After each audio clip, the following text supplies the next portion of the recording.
নবপরিবর্তন ধারার রাজ্য মেধা তালিকায় অষ্টম স্থান পেয়ে গ্রামকে তাক লাগিয়ে দিল বর্ণিতা সেন। বাড়ি ময়নাগুড়ি ব্লকের হেলাপাকড়ি ৩ নম্বর বৈকুরগড় গ্রামে বর্ণিতার সাফল্যে তার পরিবার সহ শিক্ষক শিক্ষিকা এবং পাড়াপড়শিরা বেজায় খুশি। বর্ণিতার ভবিষ্যতে আইপিএস অফিসার হওয়ার ইচ্ছা রয়েছে। জানা গেছে, রাজ্যব্যাপী মেধা অন্বেষণের জন্য একটি পরীক্ষার আয়োজন করা হয়।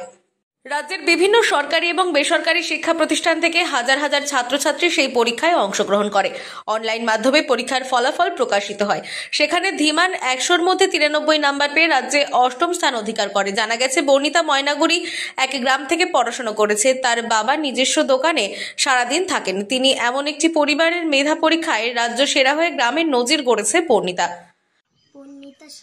আচ্ছা, কোন ক্লাসে পড়ো? আচ্ছা, কোন স্কুলের ছাত্রী? আচ্ছা, তুমি কি পরীক্ষা দিয়েছো? নবপরিবর্তন ধারা। আচ্ছা, কোন স্থান অধিকার করেছো? 93। কোন স্থান অধিকার করেছো? অষ্টম স্থান। আচ্ছা, কেমন লাগছে? ভালো। আচ্ছা, কি করতে ইচ্ছা হয় তোমার? IPS officer. আইপিএস বড় হয়ে হবে? আচ্ছা, পড়াশোনা করতে ইচ্ছা হয়? হ্যাঁ। আচ্ছা, আর অন্য কোনো পরীক্ষা দিয়েছো? আগে দিয়েছিলাম 1। 1-এ দিয়েছো, এটা দ্বিতীয়বার। আচ্ছা, এখন কোন ক্লাসে পড়ো? 3। আচ্ছা, পরীক্ষা 2-এ দিয়েছো? আচ্ছা, কেমন লাগছে তোমার? ভালো লাগছে। মর্নিং জিও নার্সারি স্কুল থেকে সে এখন ৩য় শ্রেণীর ছাত্রী।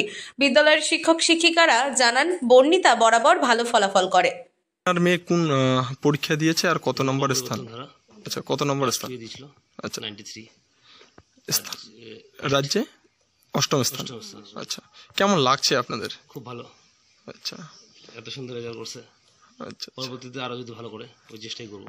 আচ্ছা, কতটা পাশে থাকেন আপনার মেয়ের? না, ওটা গাইড খুব ভালোই করি। আচ্ছা, আমি ঠিক সময় দিতে পারি না, ওর মা সময় দেয়। আচ্ছা, আচ্ছা, আমি তো দোকান নিয়েই ব্যস্ত থাকি। আচ্ছা, আছে স্কুলের টিচার প্লাস আমাদের টিউশন টিচার, মানে সবাই মিলে আর কি। আচ্ছা, সবাই মিলেই মেয়ের পাশে থাকে। আচ্ছা, আগামী দিনে মেয়েকে কি করার লক্ষ্য রয়েছে আপনাদের? আইপিএস বানানোর ইচ্ছা। আচ্ছা, তো আর কোন কোন পরীক্ষা দেয়? নবপরিবর্তন ধারার ওইটাই 3বার দিছিল। আচ্ছা, একটা রেজাল্ট হয়ে গেল, 2টা হয়ে গেছে। আচ্ছা, এবার দেখি স্যারেরা কি বলে। আচ্ছা, আচ্ছা, স্কুল থেকে। জলপাইগুড়ি থেকে কনক অধিকারীর রিপোর্ট, আনন্দ বার্তা।